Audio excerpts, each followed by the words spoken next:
အားလုံးပဲမင်္ဂလာပါကျွန်တော်ရဲ့ channel လေးကနေပြန်လည်ကြိုဆိုလိုက်ပါတယ်ဒီနေ့ကျွန်တော် sharing အနေနဲ့လိုရင်းတူရှင်း video လေးတစ်ခုကျွန်တော် sharing เนาะ tutorial လေးတစ်ခု sharing လုပ်ပေးသွားပါမယ်အဲ့ဒါကကြတော့ဘာအကြောင်းလဲဆိုလို့ရှိရင် view ဆိုတဲ့ tab ထဲမှာရှိတဲ့ကျွန်တော်ရဲ့ဒီ elevation လေးတွေကိုဘယ်လို create လုပ်မလဲဆိုတဲ့အကြောင်းအရာလေးကျွန်တော် sharing လေးလုပ်ပေးသွားမှာဖြစ်ပါတယ်ဟုတ်ဒါဆိုလို့ရှိရင်ကျွန်တော်တို့စလိုက်ကြအောင်ကျွန်တော် default matrix ဆိုတဲ့ template file ကိုသုံးပြီးတော့ project တစ်ခုကိုကျွန်တော်တို့အသေးစားလိုက်မယ်ဒီမှာကျွန်တော်တို့က template file default matrix ဆိုတဲ့ template file ကိုသုံးပြီးတော့ကျွန်တော်တို့က project တစ်ခုအသေးစားလိုက်စပြီးတော့ကျွန်တော်တို့က modeling လုပ်မယ်ပေါ့နော် modeling လုပ်မယ်ဆိုကိုယ့်ရဲ့ project ကိုစပြီးတော့ဆွဲမယ်floor plan တွေ create လုပ်တာတော့နော် elevation view ကိုသွားပြီးတော့ level တွေ floor plan တွေ create လုပ်တာဒါတွေ create လုပ်တယ်ပေါ့နော်လုပ်ပြီးတော့အချိန်မှာကျွန်တော်တို့က archi ဆိုလို့ရှိရင်လည်း archi ရဲ့ wall လေးတွေကျွန်တော်တို့ create လုပ်မယ်နော်ဒီလိုမျိုးလေးတွေကျွန်တော် level 1နဲ့ level 2ချိန်မယ်ဆိုတော့wall လေးတွေကျွန်တော်တို့ create လုပ်လိုက်တယ်ပြီးတဲ့အခါမှာ roof လေးတွေကျွန်တော်တို့ create လုပ်တယ်နော်ဒါ roof လေးကျွန်တော် create လုပ်လိုက်မယ်ပြီး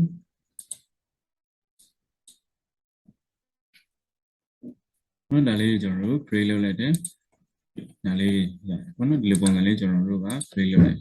create လုပ်ပြီးတော့ finish ဆိုပြီးတော့ 3D view မှာကျွန်တော်တို့တက်ကြည့်လိုက်ဒါဆိုလို့ရှိရင်ကျွန်တော်တို့ဒီမှာ model လေးတစ်ခုရကျွန်တော်တို့အိမ်လေးတစ်ခုရဘာလို့လဲကျွန်တော်တို့ project တွေပါဆွဲနေတစ်ခုခုကိုကျွန်တော်တို့ကပေါ့နော်ဆွဲနေတယ်ဥပမာဒီနားမှာကျွန်တော်တို့က element တစ်ခုသုံးမဟုတ် wall တစ်ခုရှိတယ်ထားပါနော်ဒီပုံစံလေးရှိကျွန်တော်တို့ရဲ့တကယ် project ကကြတော့ဗာလဲဆိုလို့ရှိရင်ကျွန်တော်တို့ရဲ့တကယ် project ကဒီက main project ပေါ့နော်ဒါကြီးကကျွန်တော်တို့ရဲ့တကယ်ကျွန်တော်တို့ဒီတကယ်လုပ်နေတဲ့ project ဒီဘက်မှာကျတော့ဒါပိုနေတဲ့ element ပေါ့နော်ဒီကောင်လေးပိုနေတဲ့ element လေး plan view မှာကြည့်မယ်ဆိုလို့ရှိရင်နော် plan view မှာကြည့်မယ်ဆိုရင်ဒီနားလေးပေါ့နော်ဒီ wall လေးဒါလေးကကျွန်တော်တို့ကပိုနေတဲ့ element လေးဖြစ်ဒီကောင်လေးနော်ပိုနေတဲ့ element လေးဖြစ်နေတကယ်တမ်းကျွန်တော်တို့ modeling လုပ်နေတဲ့ project ကကျတော့တကယ် main project ကကျတော့ဒီနော်ဒီ element ကကျတော့ဒါတကယ် main project ဒီဘက် channel လေးကကျတော့ပိုနေတယ်ဆိုပြီးတော့ကျွန်တော်တို့ကဒီမှာ wall ကို select မှတ်ပြီးတော့ကျွန်တော်တို့က delete လုပ်နော်တကယ်တမ်းတော့ကျွန်တော်က delete လုပ်ချင်တာကဒီ wall တစ်ချက်တည်းဒီပိုနေတဲ့ wall လေးတစ်ချက်တည်းကို delete လုပ်ချင်တာအဲ့လိုမျိုးမှာခါတလေမှာ element တွေကတခုရောနေတာမျိုးနော်အဲ့လိုမျိုးအလွယ်တကူကျွန်တော်တို့က select မှတ်လိုက်တယ်မှတ်ပြီးတော့ delete ဆိုပြီးကျွန်တော်တို့ဖြတ်လိုက်နော်ဖြတ်တဲ့အချိန်မှာလည်းဒီမှာ warning ပေးတဲ့ခါလေးကျွန်တော်တို့ကသတိထားပြီးတော့ဖတ်ကြည့်လိုက်တော့ရသတိမထားမိပဲနဲ့ warning တက်တယ်ဆိုလို့ရှိရင် okay ဆိုပြီးတော့နော်ဒါကိုသတိမထားမိပဲနဲ့ okay ဆိုပြီးတော့နှိပ်လိုက်နှိပ်ပြီးတော့ဒီမှာကျွန်တော်တို့ရဲ့ wall ကတော့ delete ဖြစ်သွားနော် wall ကတော့ delete ဖြစ်သွားပြီးတော့ကျွန်တော်တို့ဒီမှာ project ကိုပြန်ကြည့်တဲ့အချိန်လေးလည်းကြာ elevation view မှာသွားလိုက်ကြည့်ရော north ရှိတယ် south ရှိတယ် west ရှိ east ဆိုတဲ့မရှိတော့နော်မရှိအနောက်တောင်မြောက်မှာဆိုလို့ရှိရင်အနောက်ရှိမယ်တောင်ဘက်ရှိမယ်မြောက်ဘက်ရှိမယ်အရှေ့ဘက်ဆိုတဲ့ east ဆိုတဲ့ view ကမရှိတော့ဒီလိုမျိုးဖြစ်နော်အဲကြောင့် east view ကဘယ်ကိုရောက်သွားတာလဲနော်တကယ်တမ်းတော့ကျွန်တော်တို့ကစောစောတုန်းကနေမှာမှားပြီးတော့ delete လုပ်မိနော်ကျွန်တော်ဒီမှာ undo လေးနဲ့နောက်ပြန်ဆုပ်လိုက်ဒီမှာဆိုလို့ရှိရင်ဒါကဘာလဲဆိုတော့ east elevation view ဒီမျိုးလေးပေါ့နော် east elevation ဒီမှာဆိုရင် elevation view မှာ north east south west ဆိုတဲ့အရှေ့နောက်တောင်မြောက်လေးခုရှိတယ်အဲ့ဒါကိုမှကျွန်တော်တို့ကဘာလုပ်ချင်တာလဲဆိုတော့ဒီမှာရှိနေတဲ့ wall လေးပိုနေတဲ့ wall လေးကိုကျွန်တော်တို့က delete လုပ်ချင်တယ်နော် delete လုပ်ချင်တာဒါကိုသတိမထားမိပဲနဲ့ wall select မှတ်ခြင်းနဲ့ east elevation view လေးပါပါသွားတယ်နော်ဒီမှာနော် east elevation view ကဒီမှာရှိနော်ဒီမှာရှိနေတယ်အဲ့တော့ကျွန်တော်တို့က element ကို select မှတ်ရင်လည်း east elevation view လေးပါတခါတည်းပါသွားပြီးတော့ delete လုပ်လိုက်တယ်နော် warning တက်တဲ့ဟာလည်းသေချာသတိထားမဖတ်မိပဲနဲ့ okay ဆိုပြီးတော့လို့ east elevation view ကပျောက်တယ်ဒီလိုမျိုးလေး east elevation view ကပျောက်သွားတယ်ပျောက်သွားတဲ့အချိန်လေးတည်းကျွန်တော်ဘယ်ကနေသွားပြီးတော့ create လုပ်မယ်နော်ဒါလေးကိုကျွန်တော်ဒီနေ့ sharing လုပ်သွားမှာဖြစ်ပါတယ်ဘယ်တော့ဒါရှေ့ပိုင်းဟာကြတော့ကျွန်တော်တို့ကဘယ်လိုမျိုး error ဖြစ်တတ်လဲဆိုတဲ့ဟာကိုပြောပြအခုကကြတော့ဒီနေ့ကျွန်တော် sharing လုပ်မယ်အကြောင်းအရာဖြစ်တဲ့ elevation view လေးတွေကို create လုပ်တယ်ဆိုတော့ဒါလေးတွေကျွန်တော်တို့ပျောက်သွားပြီဆိုရင်နော် elevation view လေးတွေကျွန်တော်တို့ကပျောက်သွားပြီဆိုလို့ရှိရင်သွားပြီးတော့ create လုပ်လို့ရတယ်ဒီမှာ create လုပ်မယ်ဆိုလို့ရှိရင် view ဆိုတဲ့ tab ထဲမှာကျွန်တော်တို့နော် elevation ဆိုတာလည်းရှိလက်ရှိမှာတော့ကျွန်တော်ရဲ့ floor plan မှာနော်ကျွန်တော် mouse ရဲ့ cursor ချထားတဲ့ view က 3D view ဒီဘက် view မှာ cursor ချထားမိတယ်ဒီပေါ်မှာကြည့်လိုက်ရင်လည်းသိရတယ် 3D view ဆိုတဲ့ဟာလေးကထင်းနေနော်နောက်ပြီးတော့ project browser မှာကြည့်လိုက်ရင် 3D view ဆိုတဲ့ 3D ဆိုတဲ့ဟာလေးကဘိုးဖြစ်အမဲအောင်လေးနဲ့ဖြစ်နော်ဒါဆိုရင်တကယ်တမ်း activate ဖြစ်နေတဲ့ view ဘယ်မဟုတ်ကျွန်တော်တို့ရဲ့ mouse cursor မှာနောက်ဆုံးချခဲ့တဲ့ view ပေါ့သူက elevation view elevation ဆိုရဲနော် view ရဲ့က elevation ဆိုတဲ့ဟာကိုဘယ်မှာပဲ create လုပ်ရ plan view မှာကျွန်တော်တို့ရအဲဆိုတော့ plan view ကိုကျွန်တော် click နှိပ်လိုက်နော်အဲဆိုရင်ဒီနေရာမှာ plan view ကို click နှိပ်လိုက် level 1ဆိုတဲ့ floor plan လေးဖြစ်သွားတယ်လက်ရှိ 3D view ကနေဒီဘက်ကို click နှိပ်လိုက်တော့ level 1ဆိုတဲ့ floor plan view လေးဖြစ်သွားအဲ့လိုမျိုး floor plan view ရောက်တော့မှ elevation ဆိုတဲ့ဟာတွေကို create လုပ်လို့ရမယ်already နှိပ်လိုက်တယ်နှိပ်လိုက်ပြီးတော့ကျွန်တော်တို့ကတကယ်တမ်းလိုချင်တာက elevation ဆိုတဲ့အတွက်ဒီဟာလေးကိုကျွန်တော်ရှင်းလိုက်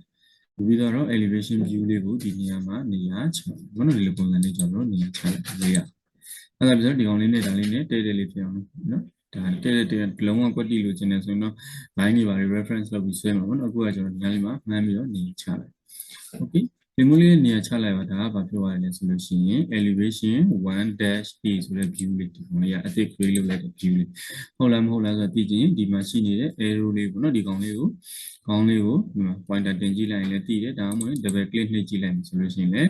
elevation 1-a ဆိုတဲ့ဒီနေရာလေးကိုကျွန်တော်ရောက်တယ်ဒီပုံစံလေးကိုမြင်ရပေါ့နော်ဒီပုံစံလေးဒီ view လေးကိုကျွန်တော်တို့ရနော်ဒါလေးရပါပြီညတော့တဲ့အချိန်မှာသူ့ကိုကျွန်တော်တို့က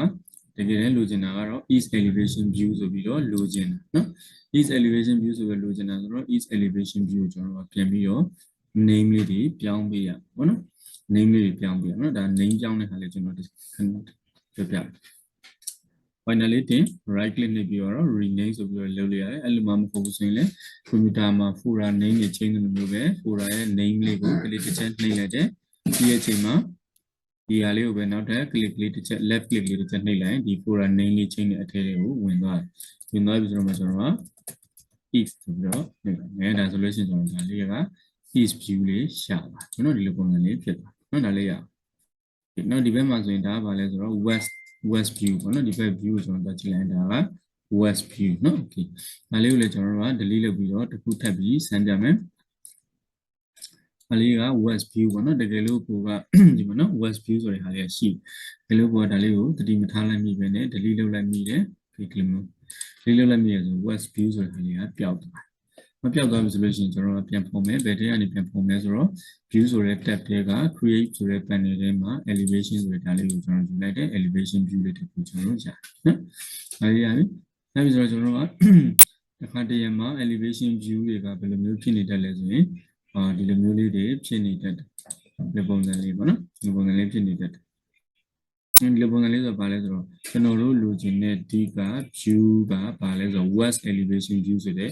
ဒီဘက်အချင်းကိုကြည့်တဲ့ view ဒီဘက်အချင်းကိုကြည့်တဲ့ view လို့ကျွန်တော်အခုကကျတော့သူကဒီမှာဒီ view လေးကဘယ်ဘက်ကိုကြည့်တဲ့ view လဲဆိုရင်ဒီဘက်ချမ်းကိုကြည့်တဲ့ view လေးဖြစ်နော်ဒီဘက်ကိုကြည့်တဲ့ view ဖြစ်အဲ့လိုမျိုးဆိုလို့ရှိရင်လည်းဘာလုပ်လို့ရလဲဆိုတော့သူ့ကို select မှတ်ပြီးသွားရင်ဒီမှာဒီနေရာလေးမှာ show arrow ဆိုတဲ့ဟာလေးကို check လုပ်လိုက်တယ်နော်ဒါလေးကို check လုပ်လိုက်တာနဲ့နောက်တဲ့ elevation နောက်တဲ့တစ်ခု name တစ်ခုထပ်ပေါ့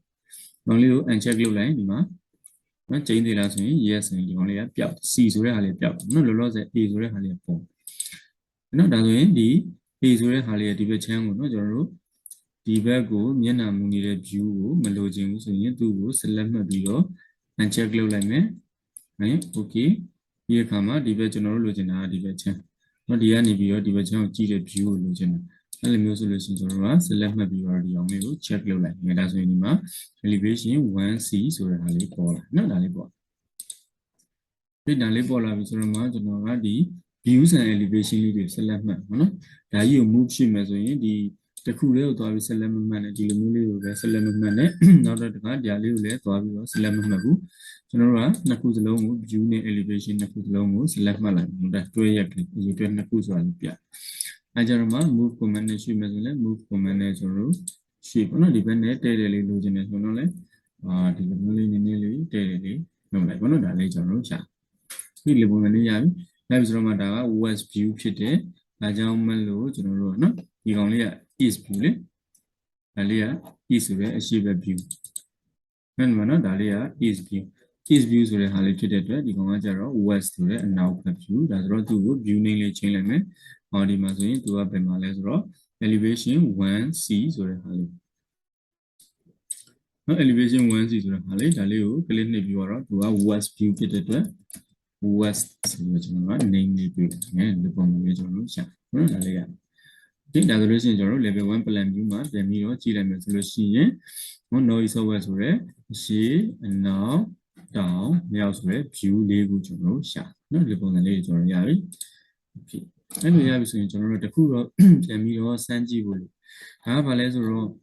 ဒီဘက်က soft elevation view ကိုနှိပ်လိုက်နော် soft elevation view ကိုနှိပ်လိုက်တဲ့အချိန်မှာ level line လေးတွေပေါ်မယ် bearing ကိုလည်းကျွန်တော်တို့ကမြင်ရဘောနော် bearing ကိုကျွန်တော်တို့မြင်ရဒီပုံစံလေးမြင်ရ soft elevation view ဒါဆိုရင်နောက်ထပ် west north elevation view ဒါလေးကိုကျွန်တော်တို့နှိပ်လိုက်နော်ဒီကောင်လေးကိုနှိပ်လိုက်လို့ရှိရင်ဒီမှာလည်း bearing လေးတွေပေါ်အဲဆိုတော့ကျွန်တော်တို့ခုနကတော့အသစ် create လုပ်လိုက်တဲ့ east view နဲ့ west view နဲ့ကိုနှိပ်ကြည့်ကြည့် east view ကိုကျွန်တော်တို့ကနှိပ်လိုက်တယ်နှိပ်လိုက်တဲ့အချိန်မှာ east view မှာကြာဘာမပေါ်ဖြစ်နော်ဘာကြောင့်လဲ east view မှာလည်းကျွန်တော်တို့ဘာမပေါ်ဖြစ်နေလဲဘာကြောင့်လဲဒီနော်အဲဆိုတော့ကျွန်တော်တို့ကဒီ east view ရဲ့ show cross region ဆိုတဲ့ဒီ region လေးကို click နှိပ်ပြီးတော့ plan view မှာလာပြီးတော့ကြည့်လိုက်မယ်ဆိုလို့ရှိရင်သူ့ရဲ့ region လေးကဒီလိုပုံစံလေးဖြစ်နေဟုတ်နော်ဒီမှာဆိုရင်ကျွန်တော်တို့က north elevation view နဲ့ south elevation view မှာဆို line လေးတွေပေါ်လေ level 1 level 2ဆိုရင် line လေးတွေပေါ်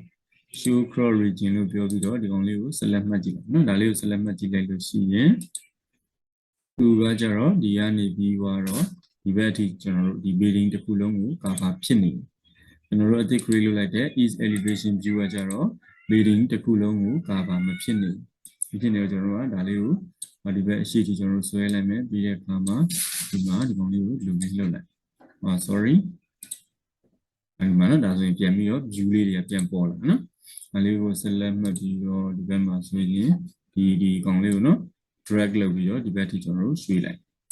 ဒီပုံစံလေးလုပ်လိုက်တယ်ဒါဆိုရင်တော့ကျွန်တော်တို့ရဲ့ east elevation view နေရာမှာဒါလေးတွေပြန်ပြီးတော့ပေါ်လာဒီဘက်မှာ south နဲ့ north လို့မျိုးဒီလိုပုံစံလေးဖြစ်နေဆိုရင်တော့သူရဲ့ view rate ဒီကောင်လေးကိုပေါ့နော် area လေးကိုဒီမျိုးကျွန်တော်တို့က adjust လုပ်ပေးရမယ်ဒီလိုပုံစံလေးကျွန်တော်တို့က adjust လုပ်လို့ရှာနော်ဒါလေးမလိုတော့ဆိုရင်ဒီဘောင်လေးကိုလည်းပုံမှန်တိုင်းလေးပဲပြင်ပြီးတော့ခြောက်ထားလို့ရှာဒါလေးရနော်ဒါ east view east view ပြီးတော့ west view ကိုကျွန်တော်တို့ကသွားလိုက်တယ် west view ကိုရောက်တဲ့ချိန်မှာလည်းမမြင်ရဘူးမမြင်ရဘူးဆိုတော့ပုံမှန်တိုင်းပဲ select မှတ်လိုက်တယ်ဒီဘက်မှာ west view ကိုလာပြီးတော့ဒီ south elevation view နာဒီဘက်ထိကျွန်တော်တို့ဆွဲပြီးတော့ area လေးကို extend လုပ်လိုက်တယ်ဒီတဲ့အခါမှာဒီဘက် channel လေးကိုကျွန်တော်တို့ share လိုက်တယ်ဒီနော်ဒါကိုကျွန်တော်ဟိုလေးနဲ့ပြပေးမယ်ဒီလိုမျိုးဒီ view နှစ်ခုကိုရှင်းရကလေးကျွန်တော်ပြပေးနော်တိုင်း window နဲ့ ZA ဆိုပြီးလို့ဒီမှာဆိုရင် west view မှာမမြင်ရသေးဘူးမမြင်ရသေးတော့ကျွန်တော်ဒီဟာလေးကို select မှတ် plan view ကို click တစ်ချက်ပြန်နှိပ်ဒါလေးကဘာလဲဆိုတော့ show cross region ပဲဒါလေးနော်ဒါလေးကို select မှတ် plan view ပြန်နှိပ်နှိပ်လဲသူ့ရဲ့ area လေးကဒီလောက်ပဲရှိတယ်ဆိုရင်သူ့ကို select မှတ်ပြီးတော့ area လေးကို drag လုပ်ပြီးဒီဘက်ထိဆွဲလိုက်တယ်ဒီမှာ bearing လေးတွေပေါ်လာနော်လူပုံစံပေါ်လာပြီဆိုတော့မှဒါကတော့ left right ပေါ့နော်ဒီဘက်ကိုဆွဲဆုပ်လိုက်တာကျတော့အရှေ့ဘက်ကိုဒီကနေအနောက်ဘက်ခြမ်းနေအရှေ့ဘက်ကိုကြည့်တယ် direction ကိုဆွဲထုတ်လိုက်ဒါကကျတော့ B ဘက်ကိုကျွန်တော်ကဘောင်လေးကိုချဲ့နော်ဒီဘောင်လေးကိုကျွန်တော်လူမျိုးလေးချဲ့လိုက်ဒီဘက်မှာဘောင်လေးကကျသွားပြီဟိုဘက်ခြမ်းကိုထပ်ပြီးကျွန်တော်နောက်ဘက်ခြမ်းချဲ့လိုက်မယ်လူမျိုးလေးချဲ့လိုက်ဒါဆိုဒီဘက် B ကိုဘောင်လေးကကျလာဒီပုံစံလေးတွေကျွန်တော်တို့မြင်ရနော်ဒီပုံစံနဲ့ကျွန်တော်တို့ရဲ့တကယ်လို့ဒါကိုယ့်ရဲ့ project ကနော် elevation view လေးတွေပြောင်းနေတာမျိုးတွေကျွန်တော်တို့ရှိမယ်ဆိုလို့ရှိရင်နော်ကျွန်တော်ရဲ့ project ထဲမှာ elevation view လေးတွေပြောင်းနေတာမျိုးတွေရှိမယ်ဆိုလို့ရှိရင်စောစောတုန်းကနော်စောစောတုန်းကအခုဒီမှာ create လုပ်ပြတဲ့ပုံစံလေးတွေနဲ့ကျွန်တော်က elevation view လေးတွေ create လုပ်လို့ရတယ်။ဒါဆိုရင် view တွေက create ဆိုတဲ့ panel လေးထဲမှာ elevation view နော်ဒီကောင်လေးနဲ့ကျွန်တော်တို့ create လုပ်လို့ရှာနော်ဒါလေးတွေကနောက်ထပ်သုံးလို့ရတဲ့နေရာလေးတွေရှိသေးတယ်ပေါ့နော်သုံးတဲ့ပုံမှာမူတည်ပြီးတော့သူ့ကိုဘယ်လိုပြောမလဲ tips လေးတွေရှိသေးတယ်เนาะဒါလေးလည်းကျွန်တော်နောက်ဗီဒီယိုလေးမှာ sharing လုပ်ပေးသွားပါမယ်ဒါဆိုတော့ကျွန်တော်ရဲ့ channel ကနေပေါ့နော်ကျွန်တော် channel ကနေပြီးတော့တင်ပေးထားတဲ့ဗီဒီယိုလေးတွေနောက်အသစ်တင်မဲ့ဗီဒီယိုလေးတွေเนาะဒါလေးတွေကျွန်တော်သိနိုင်ဖို့အတွက် subscribe လေးတွေလုပ်ထားပေးပါအောင်အဆင်ပြေဆိုလို့ရှိရင် like button လေးလည်းနှိပ်ခဲ့ပေးပါပြီးသွားရင်အသစ်တင်တိုင်းသိနိုင်ဖို့အတွက်ကျွန်တော်တို့ notification ခေါင်းလောင်းလေးကိုလည်းနှိပ်ခဲ့ပေးပေါ့နော်သိချင်တဲ့အကြောင်းအရာလေးတွေဘယ်လိုအကြောင်းအရာလေးတွေကို sharing လုပ်ပေးစီခြင်းလဲဆိုတဲ့ဟာလေးကိုလည်း comment မှာရေးခဲ့ပေးလို့ရပါတယ်နောက်ပြီးတော့ကျွန်တော်ရဲ့ဗီဒီယိုတွေကိုကြည့်ပြီးတော့ဗီဒီယိုကလိုနေတာတွေရှိတယ်ထပ်ပြီးတော့ထပ်ဖြည့်ချင်တာလေးရှိတယ်ဆိုလို့ရှိရင်လည်း comment box ကနေပြီးတော့ကျွန်တော်တို့ဝင်ရောက်ဆွေးနွေးသွားလို့ရပါတယ်နော်အဲဆိုလို့ရှိရင်နောက်နေ့မှာကျွန်တော်ဗီဒီယိုတစ်ကလေးနဲ့အတူတူပြန်လာခဲ့ပါမယ်အားလုံးကိုကျေးဇူးတင်ပါတယ်